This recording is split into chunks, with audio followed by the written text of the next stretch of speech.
What's up, everybody? Welcome to Podcast Now. I'm Alex, and in this video, I want to review Star Wars Republic Commando. So that's right, the 16-year-old game is back, and is it better than ever? I guess that's the question we were asking ourselves in this video. Now, I want to say, before anything else, that the code for this game was provided to me by the publisher. With that being said, as I always say, well, number one, thank you to the publisher for doing that, and secondly, with that being said, that doesn't influence whatsoever. I've reviewed some games that I have not very much liked when they were given to me, so it's not like this is like a make or break thing, like all of a sudden I'm gonna love it because of that. But look, I will say I actually do enjoy this game. I think this is a game that is perfect for this time period, and I don't mean 16 years later, but I mean in an area of just it's dead. There's no games out right now. Now, with that being said, this week is a little bit different. We had Oddworld Soulstorm, we have this, we have the Resident Evil Reverse beta that's going on, and in a few weeks we'll get like MLB The Show, and Returnal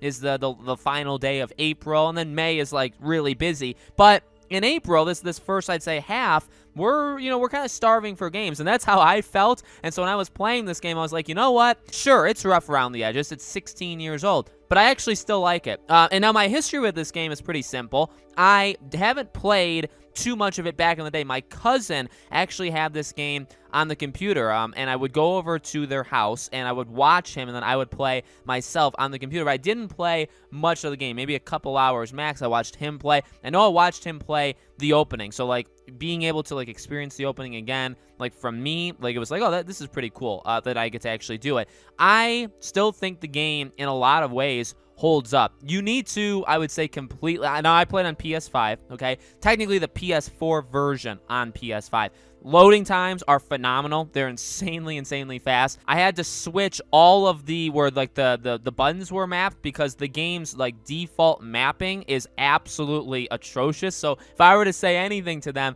it's to maybe fix that, maybe like do some modern I don't know. I don't even remember what zoom was, but zoom was like a terrible button that you would never ever think of. So I fixed it.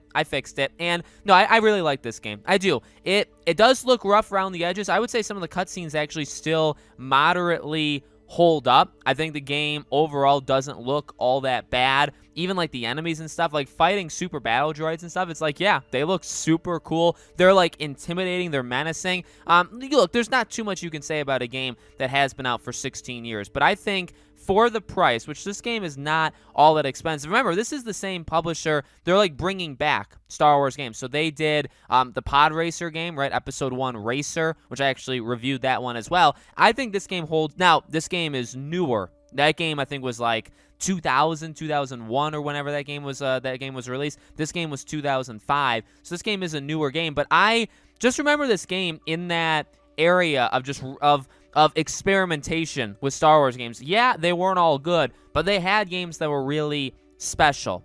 In 2005, actually, I believe, was it that year or was it 2006 when they had the Revenge of the Sith game, which, by the way, I want to make a video specifically on that, because I think they should bring that game back immediately. If there's one Star Wars game, I guess, besides the original 2 Battlefront games, that Star Wars Episode 3, like the movie where they have the movie cutscenes in the game, I think that game was phenomenal. It was one of the very first Star Wars games I ever played, and I love the game, start to finish. I played that game so many times on the Xbox back in the day. I absolutely loved that game. So that would be my next one. I'll make a video on that maybe separately, but I think this game holds up too. I think there was always something kind of special about playing as literally these more advanced clone units, you being the leader. And you know what's funny is the AI actually is not bad. There are issues, okay? There's problems with, like, if you get downed, sometimes they'll like get you right back up. Sometimes they'll like freak out and they won't be able to do it. They kind of cluster up sometimes, like your squad, like they'll all get into like a small little circle and they'll just be out in the open.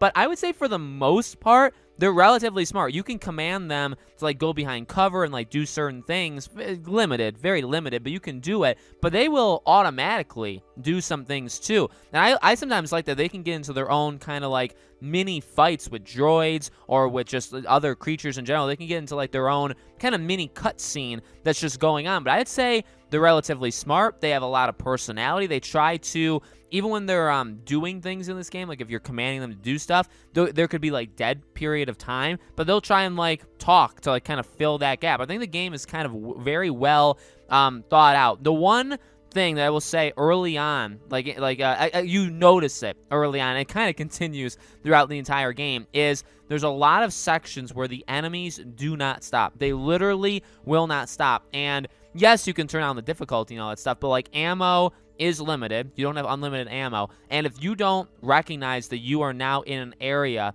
where the enemies will keep coming at you until you do something, you will be majorly screwed, okay? Now, again, I didn't play the original game enough to kind of remember that, but now I do. Now I know that, and now I'm kind of aware of that as I go through the game. But you'll notice that there'll be several sequences where the enemies literally keep coming, and you will, if you don't notice it, you will run out of ammo because you're like, okay, maybe I'll just kill them all and they'll stop. No, they will non-stop come until you plant the charge, until you slice through whatever. And so that's just something that I think games have obviously gotten a lot better at now. I don't really think any game should be like the way that game is, or this game is in that way. But you know what? It's an older game. I'm enjoying it. I'm having fun. I think I'd probably have less fun if and we got to be honest with each other. If this game came out, let's say in May, let's say next month, I don't think I'd be playing it. I really don't, because there's Resident Evil, there's technically Reverse as well, there's Mass Effect, which, my dear God, I can't wait for. I can't wait for Resident Evil as well, but Mass Effect is 3 big games as well. Deathloop is next month, so there's a lot of games next month. There's Knockout City, which is that dodgeball EA game, which actually kind of looks really good. So there's a lot of games, and so again, to not like kid ourselves, if this came out when there's like major big releases out there, I don't know if you would say, okay, well, I'll go play the 16-year-old game. But right now, where we're sitting in like the first full week of April, there's nothing else really to play. Again, there's a couple other games, but I'll tell you, I'm actually having fun playing a few hours here of Republic Commando, then jumping into Oddworld Soulstorm, then doing like the Resident Evil. Like, I like jumping back and forth. I think these are kind of games that work really well with that. So I would say, hey, you're bored, if you like Star Wars, this is absolutely one of the better Star Wars games they've ever done. You know, Jedi Fallen Order is obviously an amazing game. The Battlefront games, so on, so on. I really like, again, Revenge of the Sith. The Force Unleashed is an amazing. Please, I mean, that's another game. Give me that back, right? There's a lot of good Star Wars games. There's also a lot of bad ones. This is definitely one of the more special ones and different ones. This is you play as clones, so a very, very different one back in the day. And I would say, again, like graphically, obviously it doesn't exactly hold up, in some of the mechanics are a little stiff and rough around the edges, aiming, stuff like that. I would say I'm playing it, and yes, I mean, I would be able to tell you that it was 16 years old, but it's not like a major thing where it's like, oh my God, this is unplayable because it's so old. It is a port, so like nothing really is upgraded about it. It's one of the things I haven't liked about this newer, like I would prefer them to be remastered. I think that would be really cool if you remastered a lot of those really early, Lucas Art or whatever they were called back then, or Lucas Games. If you remaster them, I think that would be a lot better. They're not. They load faster. They definitely load faster, and I think this has like a 4K output for PS5. So like, yes, it does look better for sure. It runs better, all that good stuff, but it's not a remaster. It's closer to a port than a remaster. So I would say get it if you're bored, if you love Star Wars, if you played this game back in the day, or if you've never played this game. I would say it's a pretty solid Star Wars game for sure. So let me know what you guys think in the comments below. Have you played this game? Would you be interested in it? All that good stuff. Let me know. As always, make sure you guys are subscribed. Make sure you guys have the bell icon turned on so you know when all these videos go up. If you haven't followed me on Twitter yet, Podcast Now 15 is my Twitter handle. I'll leave a link for it, as always, in the description below. Thank you all so much for watching. I really do appreciate it. I hope to see you all on the next video.